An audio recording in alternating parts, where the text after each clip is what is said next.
Hi everyone, welcome to this video prepared for the Chem Olympiad students in prep for the chapter on energetics. Before I go on further, I just wanted to take this opportunity to paint the context of this segment of chemistry called physical chem. So in physical chem, we look at these three big areas known as kinetics, energetics, as well as this concept of equilibrium, which you can see here over the screen. So what do I mean by physical chem? So physical chem is actually the aspect of chemistry which helps to inform us about how fast a reaction can take place, what are the kind of energy involved in it, what is the type of activation energy that's required, as well as whether the reaction will go to completion or whether it will exist as a state of equilibrium. So at this point in time, when you look back at your O-level syllabus, you have actually encountered a little bit of what we term as physical chem, right? So in terms of kinetics, what you are learning now in terms of your chemistry is actually this chapter called rate of reaction. So you learn about the different factors and whatnot, and this would be similar to the idea of kinetics. And you also learn about this chapter called energy changes. So in energy changes itself, you encounter things like enthalpy change, bond energy, so on and so forth. And that will be very similar to this whole concept of energetics for this video. And if you recall, you also have learned about this idea of equilibrium. So where do you see this equilibrium idea is when you learn about your your ammonia gas production through the Haber reaction, right? So you have this reversible error that's over there, and this itself is what we term as an equilibrium process, right? So actually, it's not entirely new to you, but of course now in prep for Chem Olympiad, as we go into this whole JC syllabus, right, we are going a lot more in depth into what it entails. So I'm going to start on this whole aspect of energetics. There will also be other parts of the videos eventually to come that we'll talk about kinetics as well as equilibrium. So in terms of energetics, I just wanted to first start off with this concept map to kind of help you understand the big ideas that will be happening in this whole series of videos.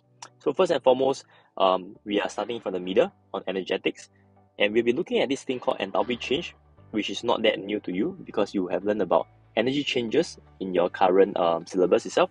Just that we're going a lot more in depth into what kind of calculation are we looking at, and we also will explore this concept called the Hess law, right? So the Hess law, you will go on to realize that it's very important in helping us understand the various enthalpy changes of reactions, especially when we don't have the full set of data in place. Then the next segment of this whole video will be looking at this idea of entropy. So entropy is a concept about disorderness, right? So we'll look at it later on as well. Then we'll move on to this segment called Gibbs free energy. So Gibbs free energy is the last part of the whole concept of energetics, and it helps us to understand whether a reaction can proceed spontaneously by itself without a constant input of energy, or is a reaction that is not able to proceed spontaneously by itself. Of course, in this whole concept map, you realize that there is some reference to your GCO level concepts, such as what is exothermic and endothermic, what is the concept of bond breaking and bond forming, what is the concept of energy level diagram, as well as energy profile diagram, right? So I just wanted you to know that this will actually serve as a foundation. And as we go on later on in the video, right, I will be using Mr. K's slides, but I may not be going through all the slides in full details.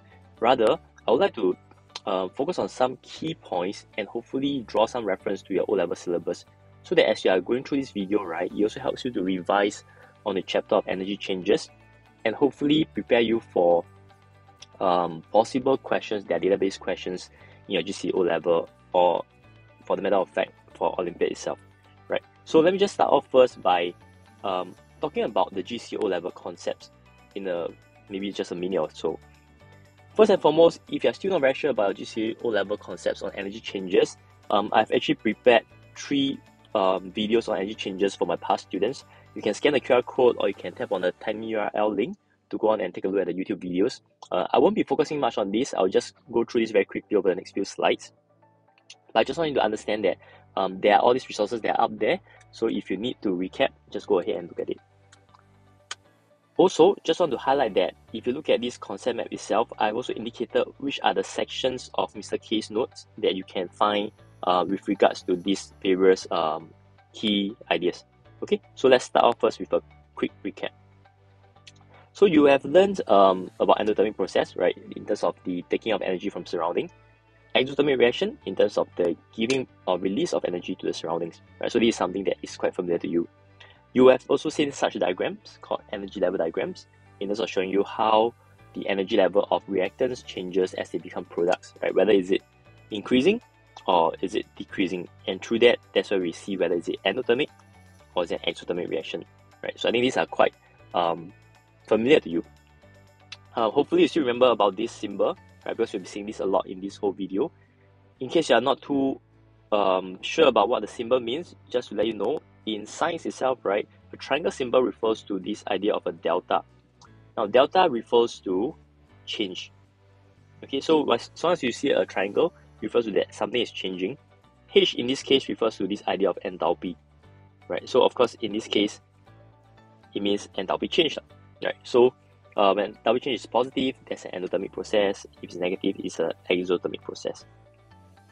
So also, just to highlight that when we look at energy level diagram, we must remember that we look at energy to help us understand how stable a chemical is, right? So if the energy level is low, that means that the chemical is stable. So when you look at an exothermic diagram in this case, the energy level actually decreases, and this would mean that the product actually becomes more stable as compared to the reactants. You would have also seen this before. It's called the reaction pathway diagrams, or sometimes we call them the energy profile diagrams. Now, the difference between this diagram and the previous one is that it incorporates this idea of an activation energy, which is the mini hump or the big jump that you see over here for this endothermic reaction, and this mini hump for this exothermic reaction.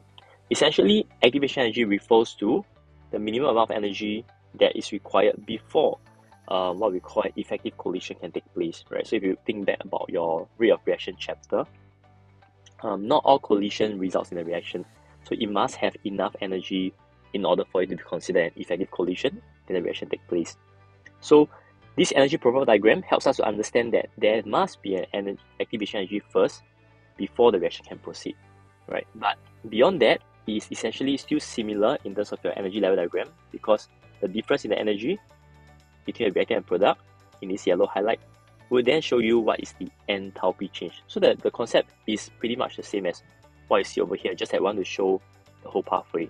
Okay, so for bio students, this will be very familiar to you because you have seen this way ahead in Sec 3 when you learn about your enzymes, right? How enzymes help to provide an alternative pathway with a lower activation energy. So this shouldn't be that new to you. Alright, so with that, that's kind of like a quick snapshot of what you learned in Sec 3 and Sec 4, right? So now we're going to go on to this whole idea of what should we know about in prep for Olympiad or even in prep for JC. Okay, so we are going to look at this whole concept called enthalpy changes, different type of reactions. But before I go on further, I just want to highlight a few things.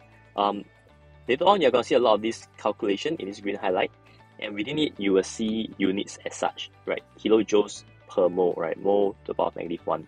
This is essentially kJ/mole, right? So just want to highlight first that when we look at per mole, we are not referring to is it 1 mole of this particular reactant or is it 1 mole of this particular product. We're actually referring to the whole reaction as a set, and this would be the energy involved per se, right? So I think just want to clarify first with regards to what this kJ per mole refers to. It's not referring to the individual chemicals that we're looking at, it's referring to the whole equation as one whole set. Okay, so another thing that I want to also introduce at this point is this idea of standard conditions.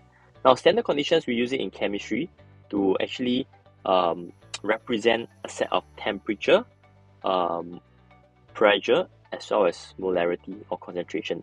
So when we say standard, right, later on throughout the whole video, when I talk about standard enthalpy change, I'm referring to a condition whereby the temperature is 25 degrees Celsius or 298 Kelvin, a pressure of 1 bar, as well as a concentration of 1 mole per dm cube. Right, we'll see how this plays out when we look at the next few slides on the standard enthalpy change. Then you'll see how these conditions actually matters.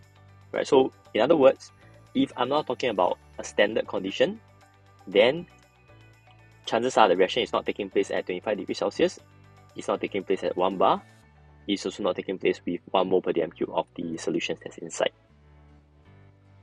right? So so with that, I'll just move on to the next segment. So now I'm going to introduce this idea of standard enthalpy change. So if you recall, standard meaning to say that we should be looking at a certain condition, right? So because of that, we are comparing about enthalpy change that happens at 1 bar pressure, 298 Kelvin. These are my standard conditions, right? If there's any solution, I'll be looking at it as a 1 mole per dm cube kind of concentration. So a standard enthalpy change refers to the enthalpy change when certain mole of reactants react to form products under this set of standard conditions. So that's what we mean by standard enthalpy change, right? And we represent it using delta H as the symbol. Okay, so sometimes if you look at the symbol, you realize that there's a small letter subscript at the bottom. That's just used to describe. R stands for reaction. So we're just saying that, oh, this is the standard enthalpy change of this reaction. Later you'll see other kind of subscript.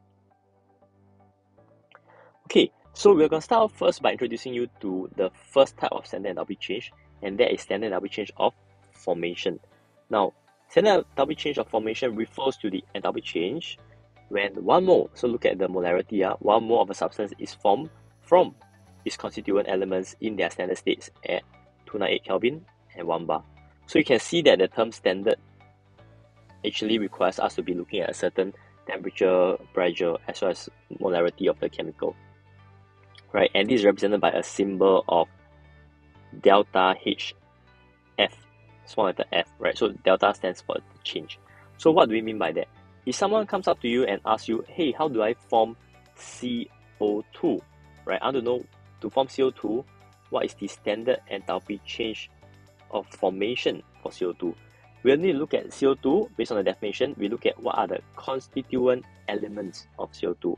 In this case, it's made up of carbon, and it's also made up of oxygen, right? So carbon in the condition of 298 Kelvin and 1 bar would be a solid. Oxygen would be a gas, and of course carbon dioxide would be a gas as well.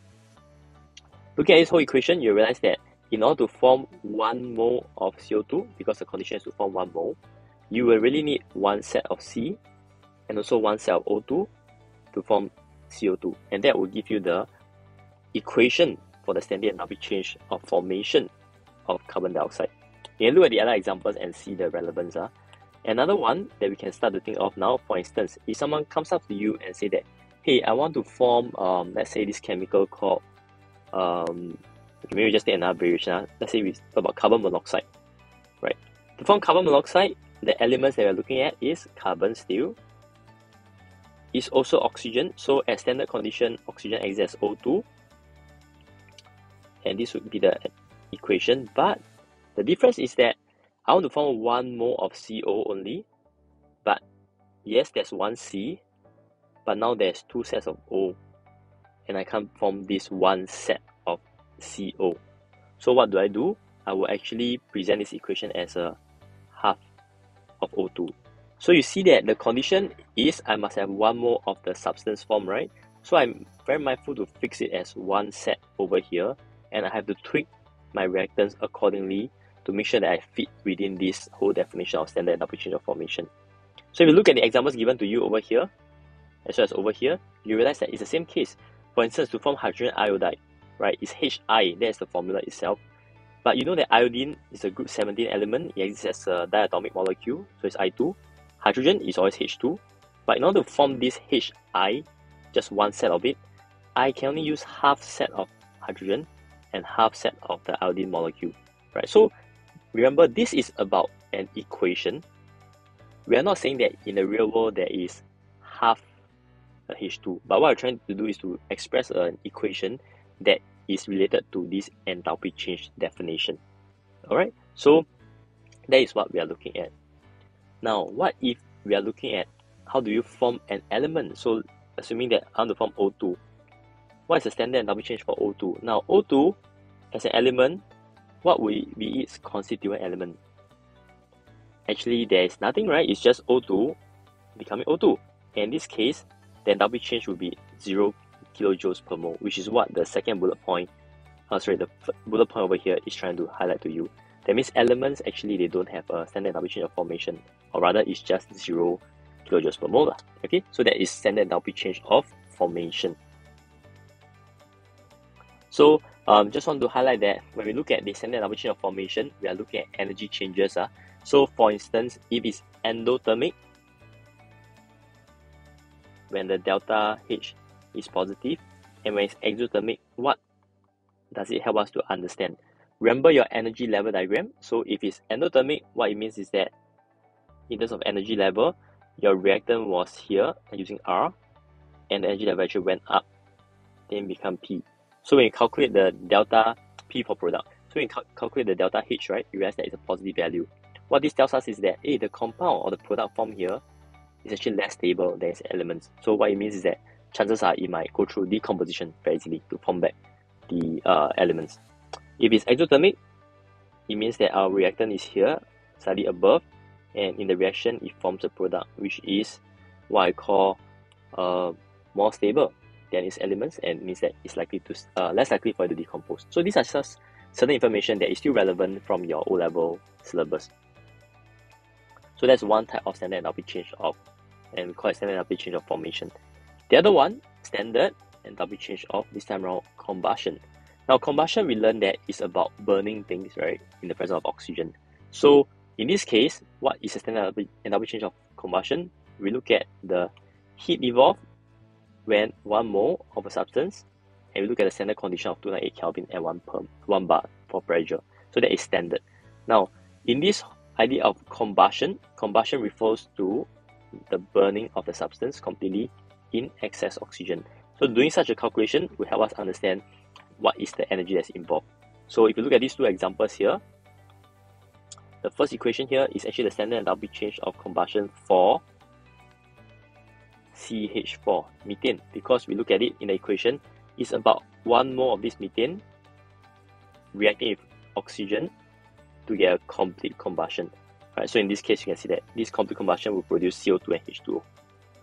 The second equation, the enthalpy change of combustion is for magnesium, because we can see that it's 1 mole of magnesium reacting with as much oxygen as it needs to form magnesium oxide in this case. So we use a half O2 because we are fixing the Mg as 1, right? Because it's 1 mole of this substance being combusted, right? So we don't go and convert the equation into like a 2 mg, so on and so forth, right?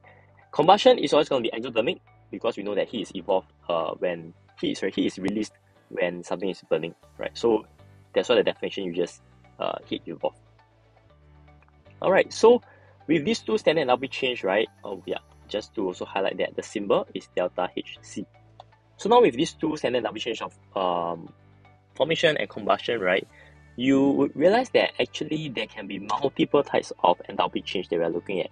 And in fact, if you recall at the start of the video, right, I mentioned about enthalpy change, and there is actually quite a number of types of energy changes that we'll be looking at throughout this whole chapter on energetics, right? So you see a delta HF, which is formation, delta HC. You also later on realize about this standard enthalpy change of neutralization, of atomization, hydration, solution, and then you also learn about ionization energy, electron affinity, bond energy, as well as this other concept called lattice energy, right? But just want to reassure you that all this actually is not as foreign as they seem. It's more about understanding what they mean. Okay? Alright, so going back to where we stopped just now. So with this, what I'm going to introduce you now in this video is actually this very important concept that we use in energetics. In fact, it's the most important concept I would feel that we use in energetics to help us with the calculation, and that's what we call the Hess law. Now, the Hess law is actually not that foreign a concept if you think about it. I'll use an analogy later on. It's actually an idea that tells us that overall in a reaction, right, the enthalpy change is really dependent on the starting point and the ending point of the reaction. And it doesn't really care about the type of reaction pathway that's taken. So one way to understand this, right, I'm just going to use an analogy on the next slide, and hopefully it helps you to see what Hess law means, is that think about us going for cross-country from the school, for example, right? So our school is Pasir Secondary School, we are somewhere here, and this is Bedok Reservoir, right? So imagine you're going for cross-country from school to reservoir. Okay, so that's your initial point. Your initial point is school, your ending point, your final point is reservoir. Now, to go from one point to the other point, do you agree that there's actually many different ways to do so?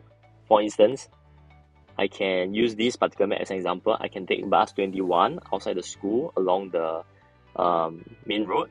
Then I would take all the way till perhaps I think another, if not, I'm not wrong, another bus stop somewhere here, and I'll change it to bus 168. Then 168 will bring me all the way to here. Then after that, I will just walk. Or I think, if I'm not wrong, it's either you take bus 21 or you take bus 168. So you have two different types of bus that brings you along the same path. That's one way to reach there. Right? You still reach from the initial state, you still reach the final state. Next.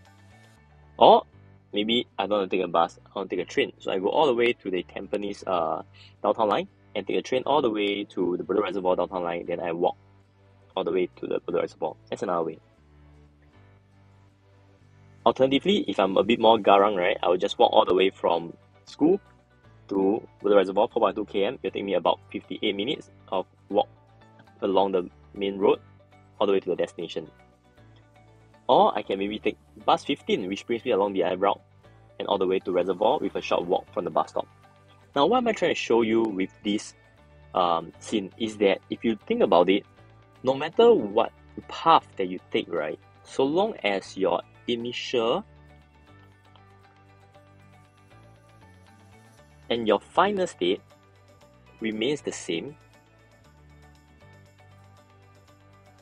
I'm just going to borrow a term from physics concepts, right?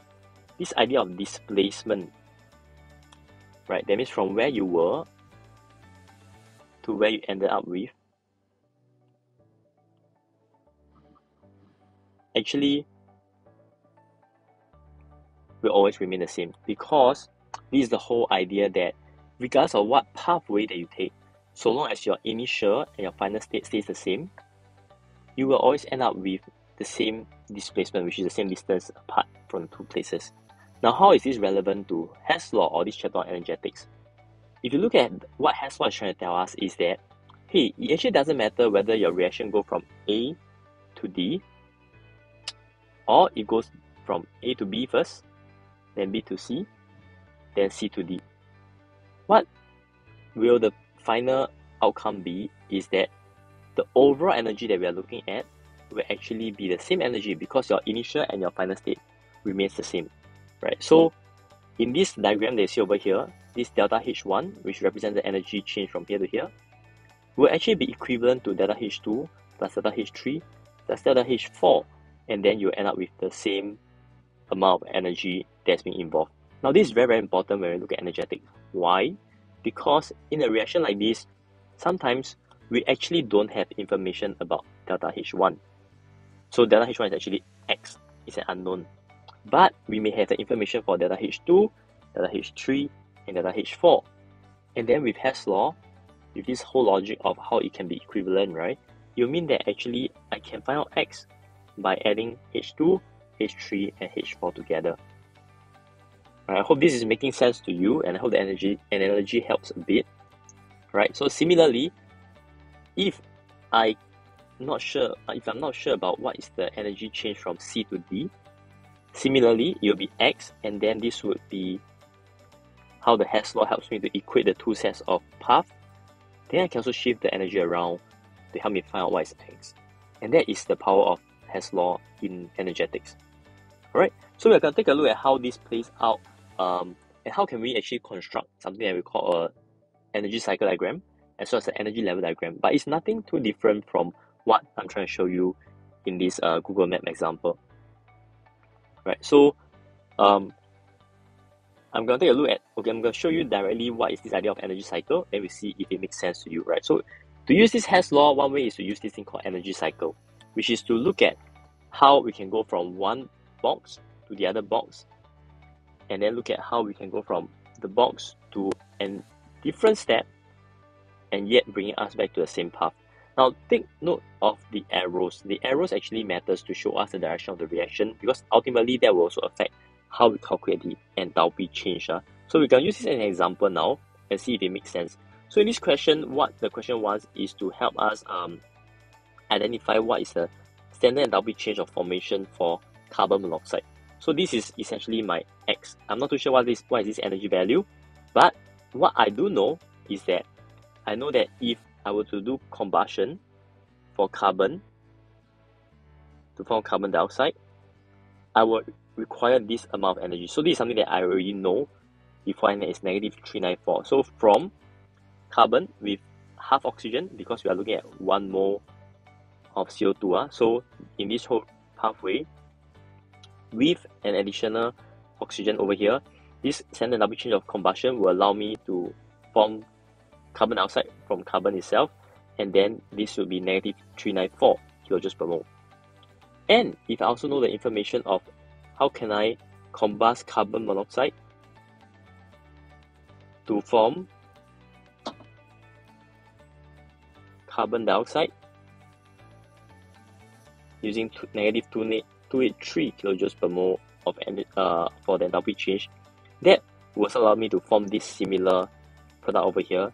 Then I will have actually completed the cycle, because it will allow me to form a loop to show what is actually the process that's happening.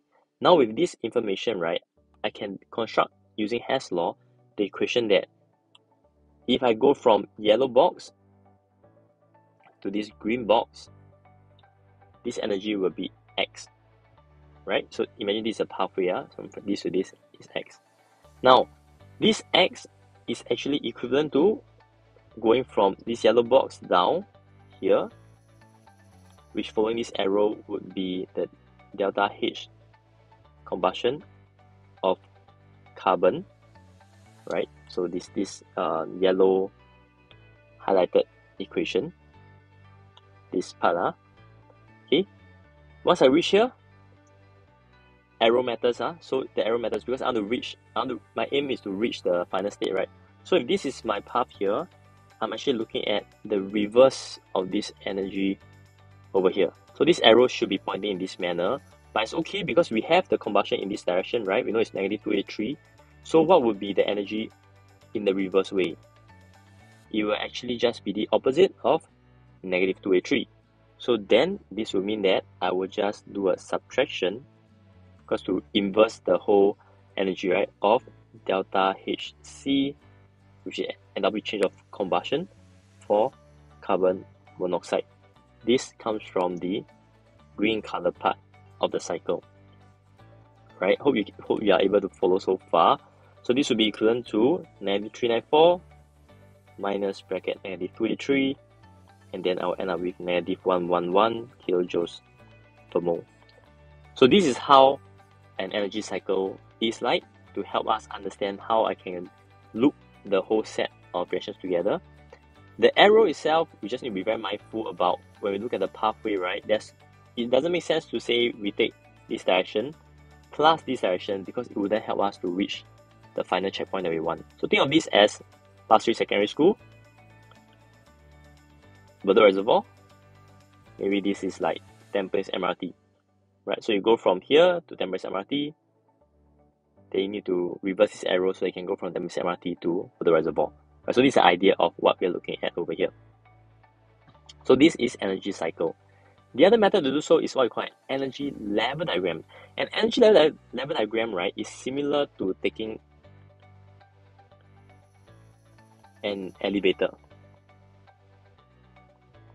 So for instance, imagine you are in a shopping mall, right? You are at ground floor. Okay, and you want to reach level,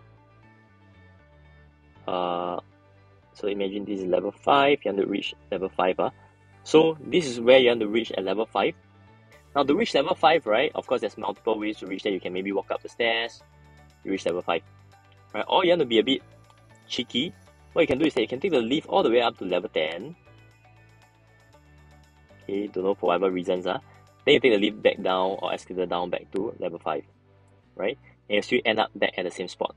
Right? So what you're seeing over here is something that's similar to how an elevator works, and that is the same concept as how an energy level diagram works. So if you look at this energy level diagram, what I'm trying to show you here is that, look at this first line at the top here.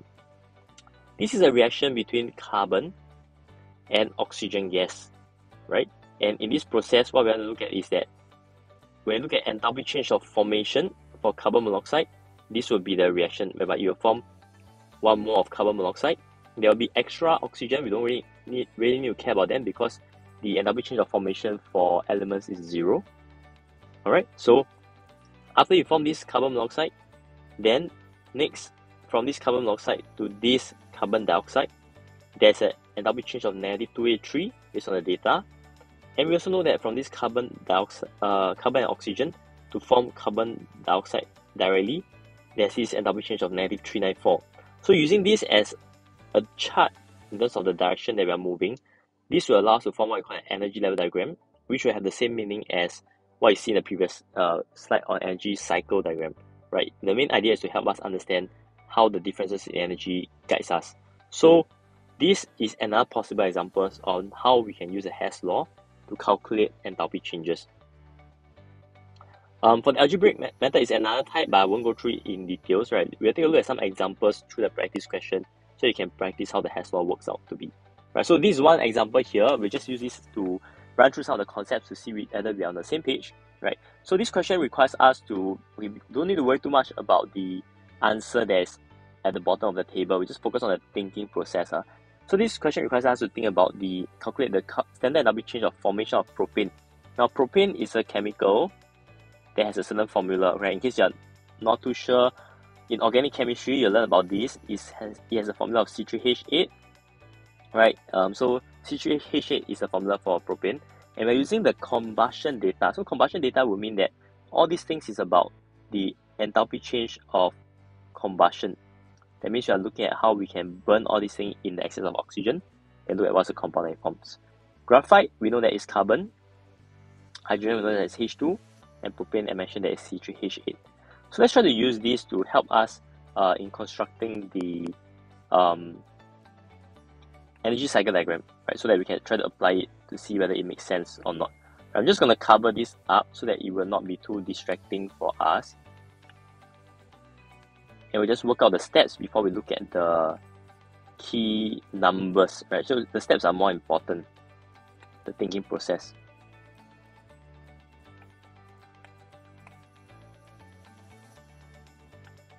Okay, so what we are looking at here is that first, let's talk about how do we even form propane. So this is C3H8, right? So propane at standard condition is a gas. And to form this, if you recall the standard enthalpy change of formation, means how do I form them from its constituent element. So constituent elements will be carbon as well as H2 as a gas, right? So this will mean what the enthalpy is. We are looking at forming 1 mole only because it's standard enthalpy change of formation. So now we try to balance the equation to achieve that. So you need 3 sets of carbon, and in this case you need 4 sets of the H2, and this will be a complete equation to form C3H8. Alright, so now this is the unknown. This is my X. I don't know about this energy. I want to calculate it. The data that they gave me is about combustion. So I start to ask myself things like, oh, if I were to combust carbon, right? That means I have to react with oxygen. What would be the product that's formed?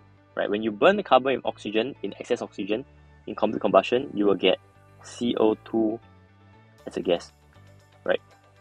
So this energy here for graphite, -394, will help us to calculate, will help to represent this energy change. Just that this is for kilojoules per mole, and enthalpy change of combustion means for 1 mole of carbon, if I were to burn it, this will be -394. But over here I have 3 mole of carbon, so actually I'm looking at the energy value of -394 times 3, right? That is the only way that I can have the reaction taking place. I will need 3 sets of O2 also, then I'll get 3 CO2. Yeah, I hope so far it's making sense. I'll use a different ink for another one. So then my hydrogen, 4H2, I can also go through combustion, right? So in the combustion of hydrogen means that I will add it with oxygen, right? So there is a combustion, burning in excess oxygen. There's H2 and there is O2, right? In the process, you will definitely form what we call H2O, right? So this H2O that you form, we also need to know what is the equation that we'll get. So each one H2 when you react with oxygen to form a single cell of H2O, will require -2A6 because that's kilojoules per mole, right? Standard enthalpy change of combustion for hydrogen, 1 mole of hydrogen. So now if you have 4 sets, means that the energy value here that I'm looking at is actually -286 times 4. I need to do 4 times of whatever that I initially wanted, right? So, and this will be of a reaction to have 2 sets of O2, and this will be my product. Okay, hope it's making sense so far. Last, we'll take a look at the last data that we have, which is for propane. So we know that it's C3H8 propane. It has a -220 for the enthalpy change of combustion. So same thing, if you combust propane, right? Let's see if this will actually be the one that closes the loop. C3, when you combust with oxygen, you should form 3 sets of CO2. 8 of the hydrogen, when you combust with oxygen, there should also be 8 of the hydrogen over here. So indeed, in this case, this whole arrow here will actually justify the enthalpy change of -220, and the amount of oxygen that I'll need over here is actually 5O2. Now, when you look at this set of cycle diagram, right, you realize that if I add oxygen here on the left-hand side, it actually must tally up. It will definitely tally up with the right-hand side because we are forming a complete loop. It won't be a case whereby there was suddenly a new chemical that was being introduced, but we didn't account for it. So with this whole idea, in terms of Hess law, right, how does this help us? Hess law tells us that, in terms of the arrow, this unknown x, this arrow here, delta HF is actually equivalent to, just like your Pasir site and Bedok reservoir, you can go by this path, then you swing back by this path and you reach the value. So what is this downwards path energy value? We have to add up this with this. So in terms of value, we will have 3 sets of delta HC for carbon plus 2 sets of delta HC for H2. I'm just using the symbol as a representation. Later we'll take a look at the numbers in your own notes. Okay, this is the reverse of the delta HC for propane. So then you will use a symbol of minus delta HC of propane, for instance, right? Then this will allow me to go from this direction back to this direction, and this will sum up the enthalpy change for this formation itself, right? So if you have your notes with you, you can take a look at the calculation, but main thing that I want to focus on is, do you understand how the Hess law actually comes into place for this practice? Okay, so that's just an example of how the calculation works. Right, so of course you can look at the other examples, try out for yourself. I think they are pretty much the same, and in terms of the practices, there's sufficient for you to take a look at it. Right, so we'll take a pause over here for this video. The next part that we'll talk about is the other types of standard enthalpy change. There's neutralization, and also we'll be talking a bit more about this idea of calorimeter.